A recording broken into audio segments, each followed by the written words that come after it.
Thank you very much. Thank you. Thank you. Thank you so much. Thank you. My son. Oh, lovely. What's your name? Grace? How are you? Thank you. Thank you. Thank you for all of your work. Thank you so much. Thank you. Thank you. Yeah. Thank you. Happy Diwali. Happy Diwali.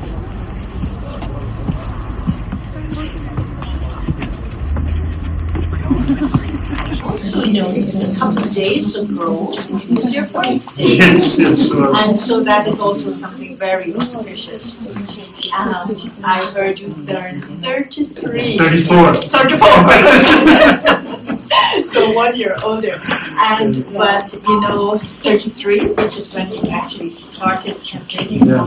They say it's a very auspicious number to be in because it's a double 3.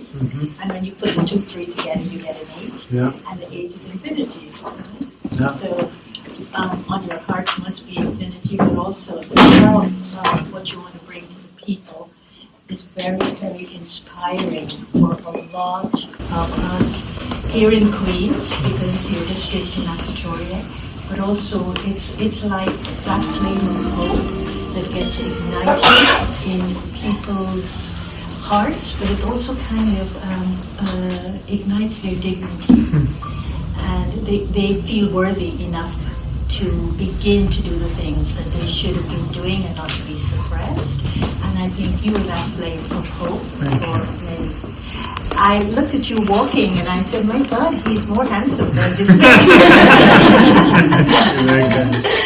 And I also want to acknowledge your mom. She has been a great mentor for many of us. I mean, her thrilling namesake was amazing. So please take our love to her as well, and I'm sure she'll be very proud of you.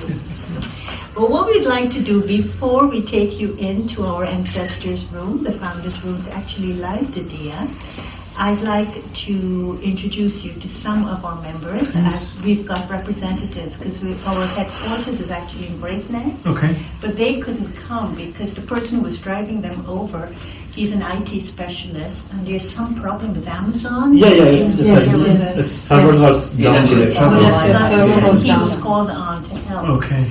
And so but we have Sister Rona and Sister Ines, the one sitting in the back, and they are at our Manhattan office. They run the center in Manhattan. And then we have Sister Julia, the one who gave you the blue rose. I don't know if you've seen the blue rose before. And she's at we are affiliated to the UN. Okay. So she's a contact at the UN, our representative at the UN, and so am I. That's why you got a blue rose. And so we'd just like to do something ceremonial with you. So, Julia, could you, usually when someone very special comes to the Brahma Kumaris, what they do, they offer you a shawl. Oh. And you must know what that means because you're from that background. Yes. And the shawl is usually, it's like something that protects you. It protects you from influences that you don't need to have right now in your life. And so I'll ask Sister Rona to drape the shawl around you, but you could take it off. No, I'm happy to. Please. Okay. And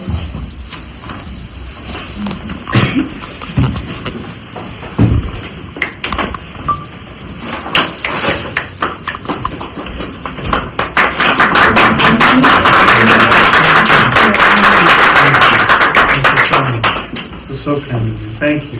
And then Julie will give you a little booklet that tells you what we do.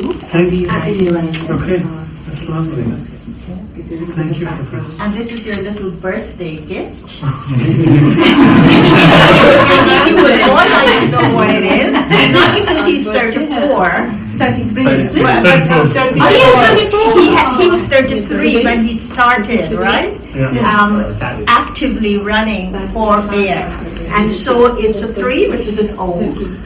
And you will remember the 3 and the 3, you put them together, you get an 8, you get. That's right. Thank you very much. The 30 is very beautiful. Thank you so much. And we would like to give you some, I can do this after. Could you please sit? This is our, the book of, it's called The Story of Immortality. And it's about the knowledge of the Brahma Kumaris. I don't know if you have heard about the Brahma Kumaris. Not enough. Not enough. So in essence, actually the founder in 1934 started having some revelations, but he was in Sindh of Pakistan. And I know you share that kind of background. And so he then, the visions that he was having was of a world in transition. So this time, which we call the confluence of a new way of being in the world and leaving the old way of being, is tumultuous times in which people will try to hold on to the old and not give way to the new.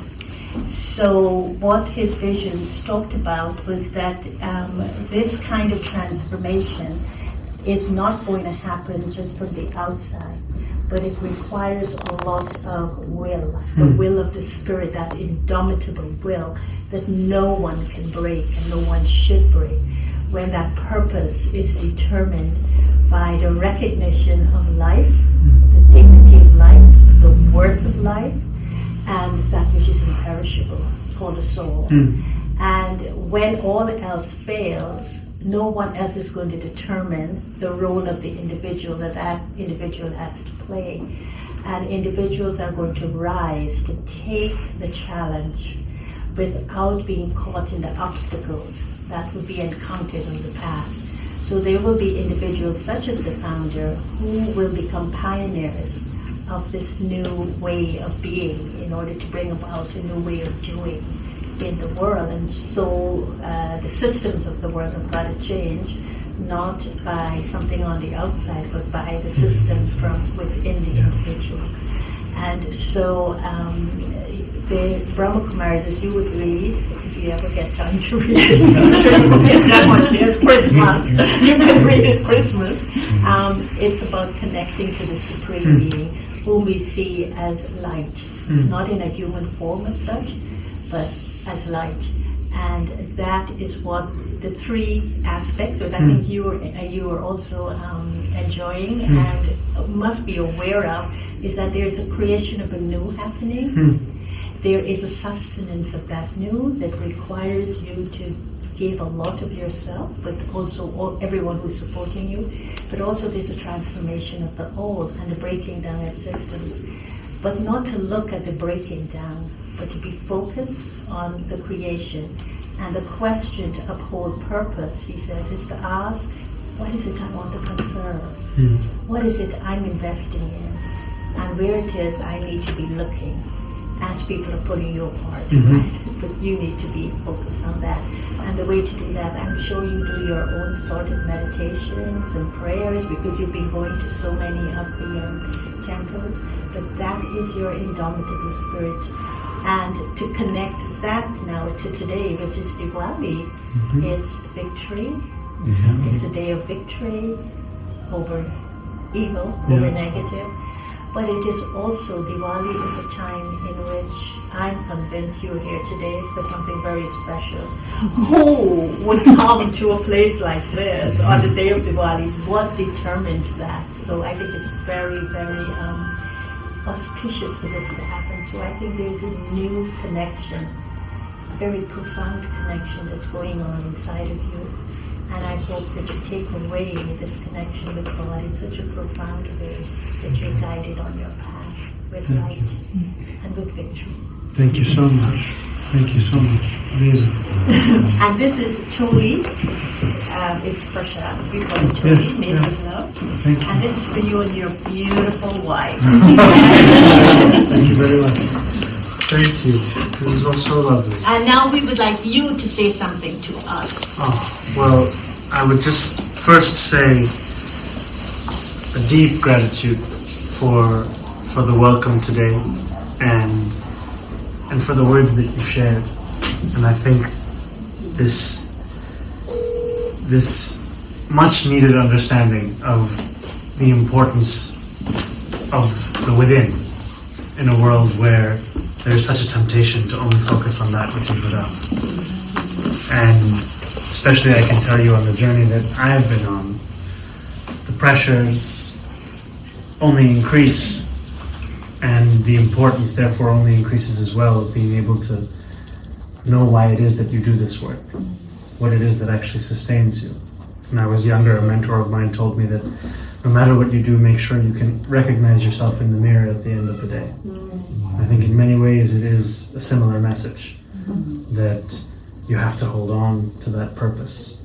And I look through the day as the difficulties increase for signs of hope and something to sustain me, and your words about the light and the lightness and the ways in which you look for faith, it's also something that resonates with me, as those same moments, those same examples are ones that I hold on to amidst the darkness of the fight that we have, that there is something that is cracking through all of it.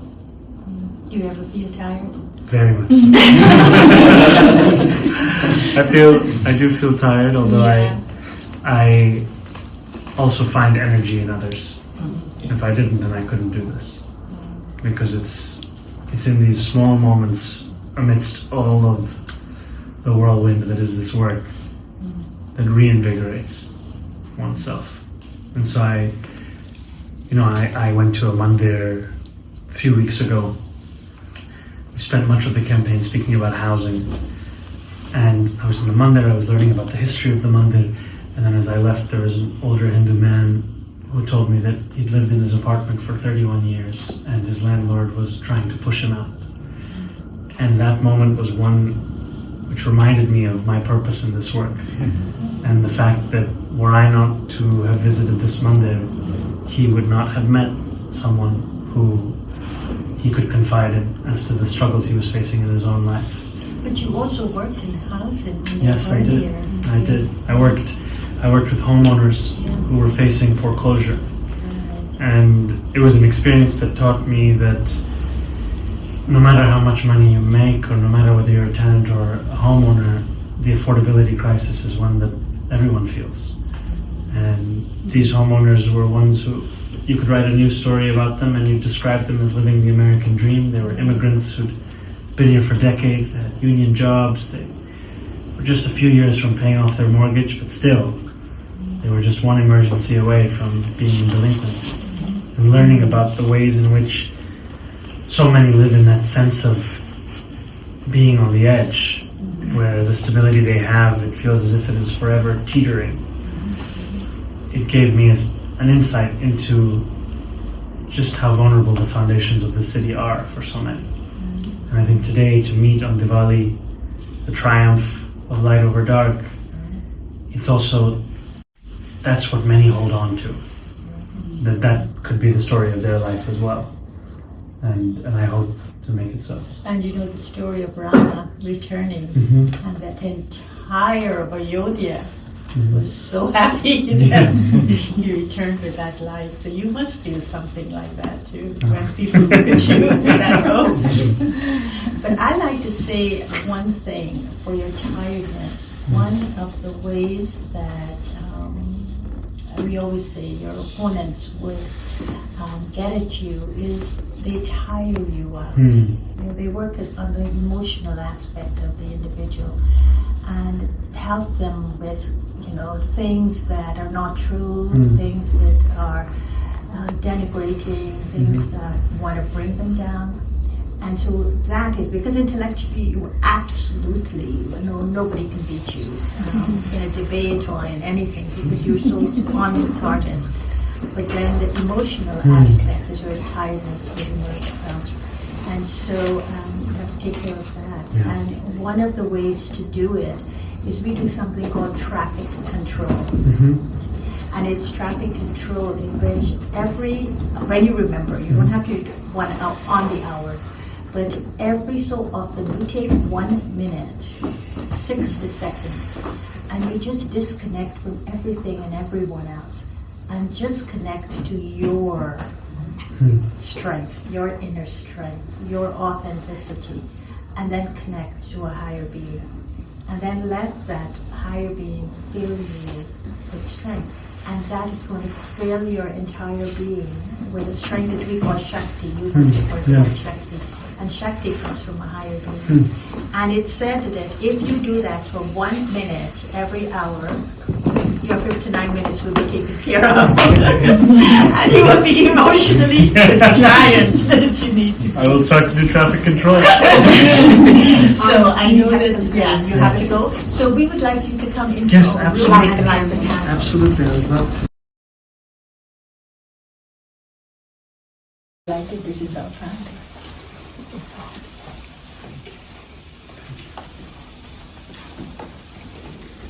Can I lift this?